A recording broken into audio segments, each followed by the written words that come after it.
Welcome to INT, International News Today. Please subscribe to our channel for latest international news updates. Intelligence obtained by Russia suggests that Poland and the US are working on a plan for Warsaw to regain control of Ukrainian areas that Warsaw considers as historically belonging to it, Moscow's Foreign Intelligence Service, SVR, Chief Sergei Naryshkin has said.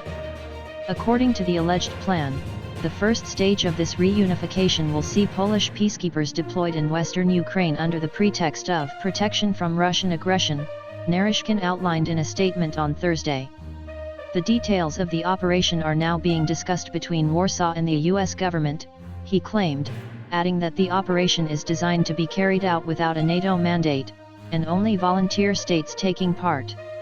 Warsaw has so far been unable to find any other nations to join its cause, he added. But the Polish authorities aren't bothered because they're themselves interested in having fewer unnecessary witnesses to their actions, Naryshkin elaborated. Despite the publicly announced goal of countering Moscow, the Polish troops would be deployed in parts of Ukraine where they'll have almost no real chance of engaging Russian forces, he explained. According to the Russian data, the actual tactical objective of the Polish troops will be reclaiming control of strategic facilities from the Ukrainian National Guard. Poland's intelligence services are apparently currently searching for reliable members of the Kiev elite, who would be willing to form a pro-Warsaw counterbalance to Ukrainian nationalists. The Polish government assumes that entrenching its forces in western Ukraine would, with a high probability, lead to the split of the country, he claimed. In this case, control over the territories where the peacekeepers are set to be deployed would remain in the hands of Warsaw, the spy chief continued.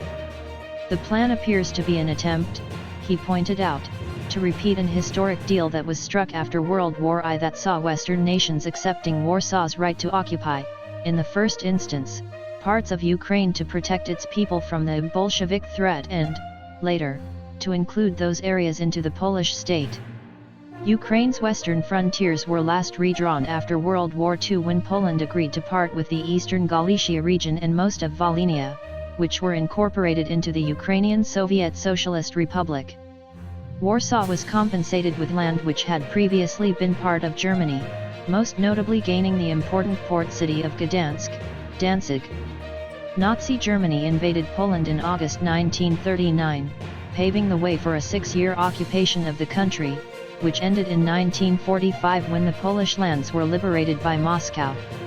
In 1943, eastern Galicia and Volhynia became the scene of mass killings perpetrated by the Ukrainian nationalist group UNUPA, Organization of Ukrainian Nationalists Ukrainian Insurgent Army, which collaborated with the Nazis. Up to 100,000 people, mostly Poles and Jews, are believed to have been murdered back then. A few years ago, the Polish parliament recognized the crimes of Ukrainian nationalists against the Poles during World War II as genocide. Members of the leadership which authorized the atrocities are now regarded as national heroes in Ukraine. Thank you for watching and please subscribe to our channel International News Today.